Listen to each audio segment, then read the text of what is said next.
नमस्कार दोस्तों, बहुत बहुत स्वागत है आपका स्टडी IQ PCS में। आप हैं मेरे साथ, मेरा नाम है सुमित। और दोस्तों, एक बहुत ही इम्पॉर्टेंट चीज़ यहाँ पर डिस्कस करने जा रहे हैं उन सभी दोस्तों के लिए जो भी वेस्ट बंगाल के सिविल सर्विसेज की तैयारी करते हैं, यानी कि West Bengal PSC, West Bengal public service commission के द्वारा आयोजित एग्जाम सिविल सर्विसेज का, उसकी तैयारी करते हैं। ठीक है, तो स्टेट PSC के यहाँ पर हम देख रहे हैं कि हम एग्जाम पैटर्न्स डिस्कस कर रहे हैं। ऑलरेडी हम असम का डिस्कस कर चुके हैं और वेस्ट बंगाल का हम डिस्कस कर रहे हैं।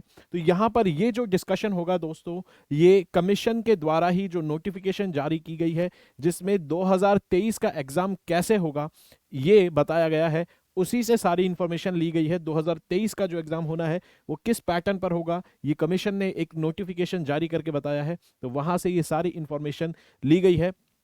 डिस्कस करते हैं कि कितने स्टेजेस में एग्जाम होता है, कौन कौन से सब्जेक्ट्स आते हैं एग्जाम में, और किस सब्जेक्ट की कितनी वेटेज होती है उस हिसाब से, ताकि आप अपनी प्रिपरेशन कर पाएं। ठीक है, तो शुरू करते हैं बिना किसी टाइम को वेस्ट किए। लेकिन आप सबसे पहले वीडियो को लाइक करेंगे, चैनल को सब्सक्राइब करेंगे और वीडियो को शेयर भी करेंगे। ठीक है, एंड तक वीडियो को देखेंगे, पूरा पैटर्न हमें यहाँ पर समझ आने वाला है। ठीक है, तो सबसे पहले देखते हैं कि एग्जाम आखिर कितनी स्टेजेस में होता है। एग्जाम जो होता है ये 3 स्टेजेस में होता है। हमने देखा है जितने भी मैक्सिमम सिविल सर्विसेज के एग्जाम होते हैं वो 3 ही स्टेज के होते हैं, भले ही वो सेंट्रल लेवल पर हो, यानी कि UPSC के अगर एग्जाम हो तो भी वो 3 स्टेजेस में होते हैं। और उसके अलावा बाकी स्टेट्स के एग्जाम भी मैक्सिमम 3 ही स्टेजेस में होते हैं। और पहली स्टेज क्या होती है? पहली स्टेज जो होती है वो होती है प्रिलिमिनरी एग्जाम, जिसको हम शॉर्ट में प्री भी बोलते हैं। ठीक है, तो पहली स्टेज होती है प्री। सेकेंड स्टेज होती है मेन एग्जामिनेशन, जिसके अंदर आपको बेसिकली रिटन एग्जामिनेशन करना होता है। ठीक है, रिटन एग्जाम्स आपको यहां पर देने होते हैं। पहली स्टेज में जो एग्जाम होते हैं ये ऑब्जेक्टिव टाइप होते हैं। ठीक है, MCQs टाइप के होते हैं। ठीक है, और ये पैटर्न आपको दरअसल हर एग्जाम में देखने को मिलेगा सिविल सर्विसेज के, चाहे वो UPSC के हो या स्टेट PSC के। पहला जो प्री होता है वो कैसा होता है? क्वालिफाइंग होता है नेचर में, यानी कि आप इस एग्जाम को अगर क्वालिफाई कर जाएंगे तो आप जाएंगे ये जो ऑब्जेक्टिव जिसमें MCQs आते हैं, पहले स्टेज में MCQs वाले क्वेश्चन करके अगर आप कट ऑफ क्लियर कर जाते हैं तो आप मेन एग्जामिनेशन में जाएंगे। वहां पर आप रिटन टेस्ट देंगे, रिटन एग्जाम्स होंगे, जहां पर आपकी मेरिट बनेगी। मतलब ये कि जैसे ही आप प्री क्वालिफाई करके मेंस में आएंगे तो बस आपके इसमें चाहे कितने भी नंबर हों, अब ये जो फाइनल लिस्ट बनेगी, फाइनल जो आप एग्जाम क्लियर करेंगे, जब आपको जॉब मिलेगी, उसके अंदर प्रीलिम्स के मार्क्स काउंट नहीं होंगे। फाइनल जो जॉब मिलेगी उसके अंदर आपको सिर्फ ये 2 स्टेजेस के एग्जाम ही काउंट होंगे। इसीलिए आप देखेंगे लिखा होता है प्रिलिमिनरी एग्जामिनेशन के सामने कि ये कैसा एग्जाम है। ये है एक तरह का स्क्रीनिंग करने के लिए इस एग्जाम को कंडक्ट कराया जाता है, यानी कि स्टूडेंट्स में से छटनी कर दी जाती है और यहाँ पर मेंस जिनको देना है उनको फिल्टर आउट करके मेन एग्जामिनेशन करवाया जाता है। और मेन और इंटरव्यू के मार्क्स के आधार पर फाइनल मेरिट लिस्ट बनती है जिसमें जॉब एलोकेट होती है। ठीक है, लेकिन प्रिलिमिनरी एग्जामिनेशन जब तक नहीं होगा क्वालिफाई, तब तक आप मेंस नहीं लिख पाएंगे। तो प्रिलिमिनरी एग्जामिनेशन बहुत ज़्यादा इंपॉर्टेंट हो जाता है और ये सबसे ज़्यादा कंपेटिटिव एग्जाम होता है, क्योंकि ये पहली स्टेज का एग्जाम है। मैक्सिमम बच्चे इसी एग्जाम को अटेम्प्ट करते हैं।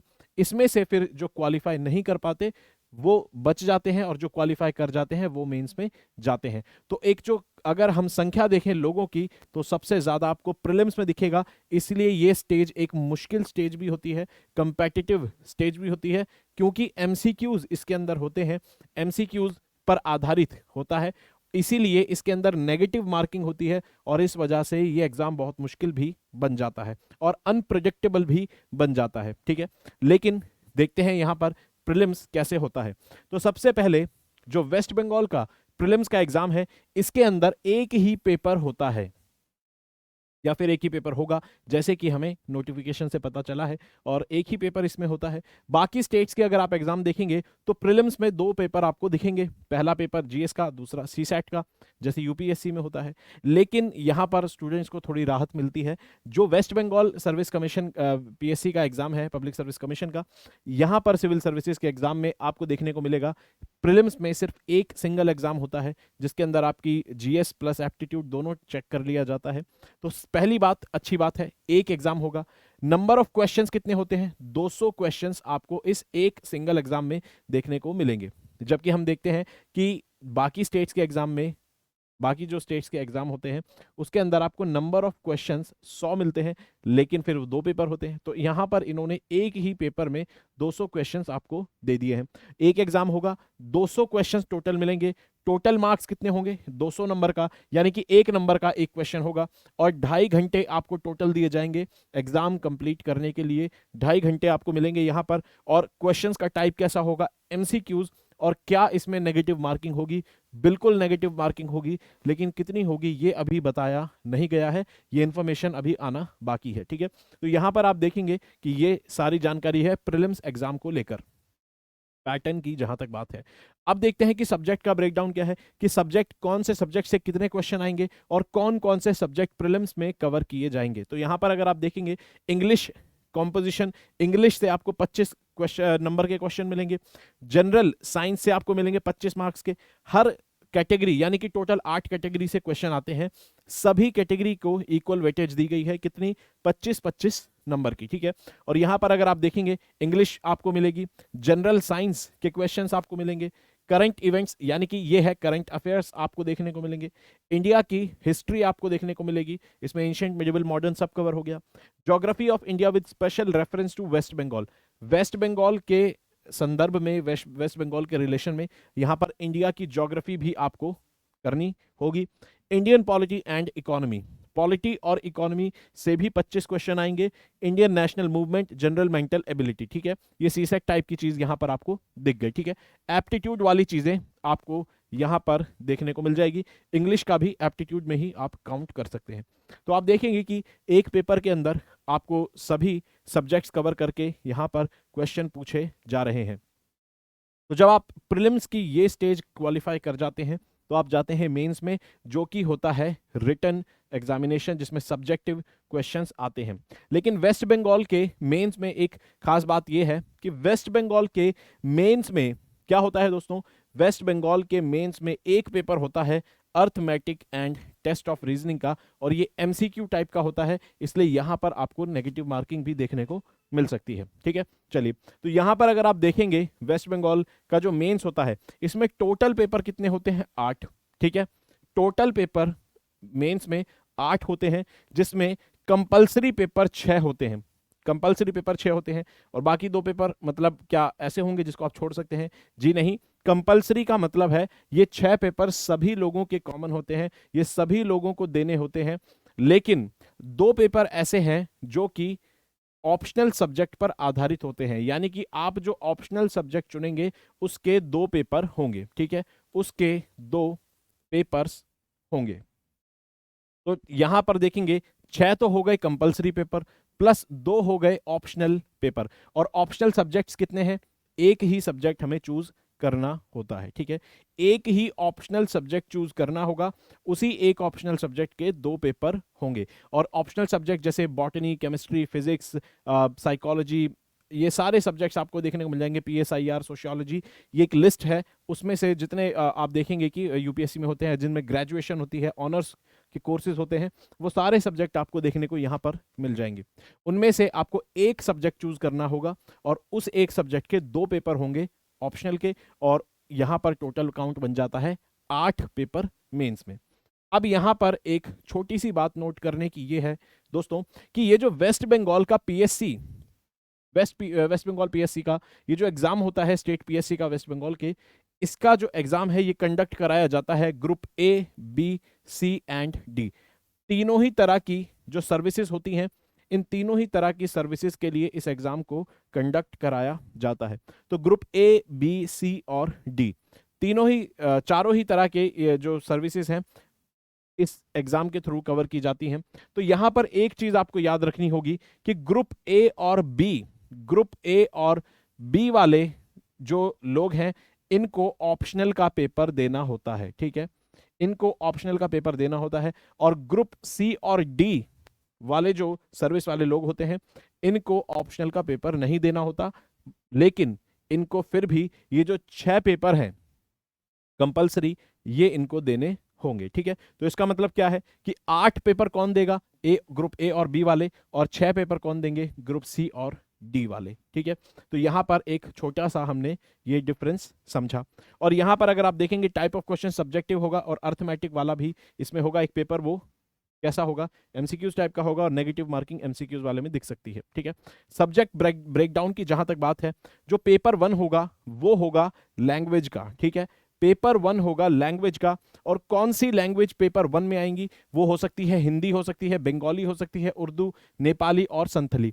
इन 5 में से कोई एक आपको लैंग्वेज में आप पेपर 1 आप दे सकते हैं। ठीक है, जिसके अंदर आप देखेंगे कि आपको लेटर लिखना होगा 150 शब्द का, और रिपोर्ट लिखनी होगी 200 वर्ड्स की, और साथ ही में कॉम्पोजिशन, ट्रांसलेशन, ये सारी चीजें आपको पेपर 1 में देखने को मिलेगी। दूसरा पेपर भी जो कंपलसरी पेपर है, ये भी एक लैंग्वेज का पेपर है, ये रीजनल लैंग्वेज का हो गया। और जो सेकंड पेपर है ये इंग्लिश का कंपलसरी पेपर है, जिसमें आपको फिर से लेटर राइटिंग, ड्राफ्ट करना होगा, रिपोर्टिंग और प्रेसेस राइटिंग, ये सारी चीजें आपको, यानी कि 2 पेपर लैंग्वेज के हो गए, एक रीजनल लैंग्वेज का और एक इंग्लिश का। ठीक है, चलिए, और यहां पर तीसरा पेपर देखेंगे तो तीसरा पेपर है जनरल स्टडीज का, और इसमें क्या क्या आप पूछते हैं, इसमें हिस्ट्री पूछते हैं और नेशनल मूवमेंट, ज्योग्राफी। ठीक है, और ज्योग्राफी जो है वेस्ट बंगाल पे फोकस करके पूछता है। ठीक है, तो बेसिकली हिस्ट्री और ज्योग्राफी इस पेपर में पूछता है, जनरल स्टडीज 1 में, पेपर 3 में। और पेपर 4 की जहां तक बात है, इसको जनरल स्टडीज 2, जीएस 2 का पेपर कहते हैं, और इसके अंदर पूछता है साइंस एंड टेक पूछता है, इकोनॉमी पूछता है, ठीक है, और एनवायरमेंट पूछता है, जनरल नॉलेज पूछता है, करंट अफेयर्स आपको यहां पर पूछ लेगा। तो current affair, economy, science and tech आपको दिख जाएंगी जीएस पेपर 2 में। तो 2 लैंग्वेज के पेपर हो गए, 2 जीएस के पेपर हो गए, और एक पेपर आपको कंपल्सरीली मिलेगा किस चीज का, कॉन्स्टिट्यूशन ऑफ इंडिया और इकोनॉमी के ऊपर। इकोनॉमी, कॉन्स्टिट्यूशन और bank, reserve bank of India, यानी कि इकोनॉमी का ही पार्ट हो गया, इसके ऊपर आपको एक कंपल्सरी पेपर यहां पर देखने को मिलेगा, कॉन्स्टिट्यूशन पर, डेडिकेटेड इकोनॉमी और कॉन्स्टिट्यूशन पर। इसके बाद फिर यहां पर जैसा कि हमने बात की, जो छठा और आखिरी पेपर है वो होता है किसका, अर्थमेटिक का, रीजनिंग का। यहां पर आपको यानी कि एक तरह से एप्टीट्यूड का पेपर मेंस में भी देखने को मिलेगा, और जो कि कंपलसरी पेपर है, क्वालिफाइंग नहीं है, इसके मार्क्स जुड़ते हैं। तो ये है मेंस का पैटर्न, किसका, वेस्ट बंगाल का सिविल सर्विसेज का। और हमने अभी देखा ये तो कंपलसरी पेपर है, इसके अलावा 2 और पेपर होंगे, वो कौन से होंगे, वो ऑप्शनल सब्जेक्ट के होंगे। तो ये 6 पेपर में आप 2 और जोड़ दीजिए। कब जोड़ेंगे, जब ग्रुप ए और ग्रुप बी सर्विसेज की बात करेंगे। ठीक है, और सी और डी की अगर बात करें, ग्रुप सी और डी की, तो वहां पर सिर्फ 6 ही पेपर होंगे। चलिए, यहां पर लैंग्वेज को लेकर एक इंपॉर्टेंट बात कही गई है, एक छोटी सी जानकारी है, देखेंगे कि यहां पर जो आप आंसर लिखेंगे, कंपलसरी पेपर और ऑप्शनल पेपर में जो आप आंसर लिखेंगे, आपके पास चॉइस होगी कि या तो आप उसको इंग्लिश में लिख सकते हैं या फिर बंगाली में, एक्सेप्ट रीजनल लैंग्वेज और इंग्लिश का पेपर। ठीक है, इंग्लिश का जो कंपलसरी पेपर है वो तो इंग्लिश में ही लिखना होगा, उसमें आप बंगाली इस्तेमाल नहीं कर सकते, और जो रीजनल लैंग्वेज का है उसमें भी आप रीजनल लैंग्वेज ही इस्तेमाल करनी होगी। तो अगर उन 2 पेपर, लैंग्वेज के 2 पेपर हटा दिए जाएं, तो आप ऑप्शनल और बाकी बचे हुए जीएस के जो पेपर हैं उसके अंदर आप इंग्लिश या फिर बंगाली भाषा का इस्तेमाल कर सकते हैं उस पेपर में आंसर्स लिखने के लिए। और उसी तरह से एक और छोटी सी जानकारी है कि आप नेपाली भाषा का भी इस्तेमाल कर सकते हैं स्पेसिफिकली 2 ऑप्शनल पेपर लिखने के लिए। 2 ऑप्शनल पेपर्स के आप आंसर, 2 सब्जेक्ट ऐसे हैं ऑप्शनल के जिनके आंसर्स आप नेपाली भाषा में भी लिख सकते हैं। वो कौन से हैं, पॉलिटिकल साइंस का और बॉटनी का। तो बॉटनी एंड पॉलिटिकल साइंस का जो ये ऑप्शनल सब्जेक्ट है, इसके आंसर्स आप नेपाली भाषा में भी लिख सकते हैं। ठीक है, और यहां पर अगर आप देखेंगे तो फिर से वही जानकारी है जो ऑलरेडी हम समझ चुके हैं।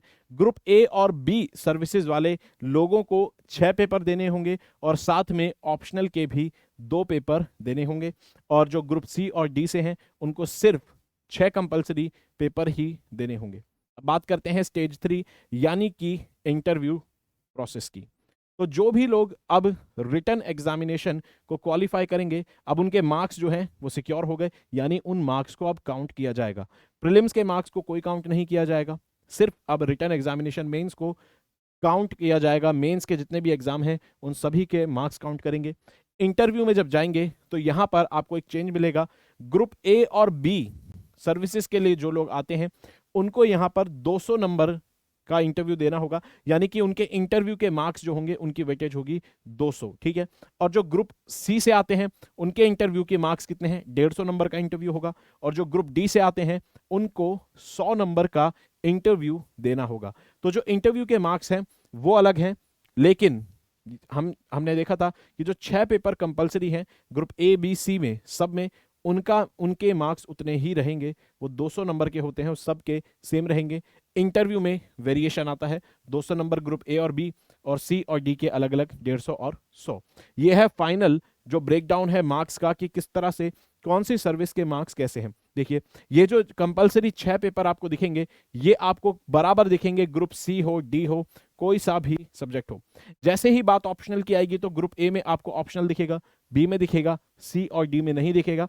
इंटरव्यू की बात करें तो यहाँ 200 का होगा, यहाँ भी 200 का, यहाँ 100, यहाँ 150 और यहाँ पर ग्रुप डी में 100 का इंटरव्यू। और फाइनल जो मेरिट बनेगी ग्रुप ए में 1800 में से, ग्रुप बी में 1800 में से, ग्रुप सी में 1350 और फिर यहाँ पर ग्रुप डी में 1300 में से फाइनल मेरिट बनेगी। तो ये था दोस्तों पूरा प्रोसेस जिसमें हम जो वेस्ट बंगाल पीएससी का एग्जाम है स्टेट सर्विसेज का, वो देखते हैं किस तरह से कंडक्ट किया जाता है, कौन कौन से सब्जेक्ट पूछे जाते हैं, कितने प्रोसेस में होता है और किस सब्जेक्ट की क्या वेटेज होती है। ये पूरी हमने जानकारी समझी। आई होप वीडियो अच्छी लगी हो तो वीडियो को लाइक करेंगे, चैनल को सब्सक्राइब करेंगे, पढ़ते रहेंगे, अपना ख्याल रखेंगे।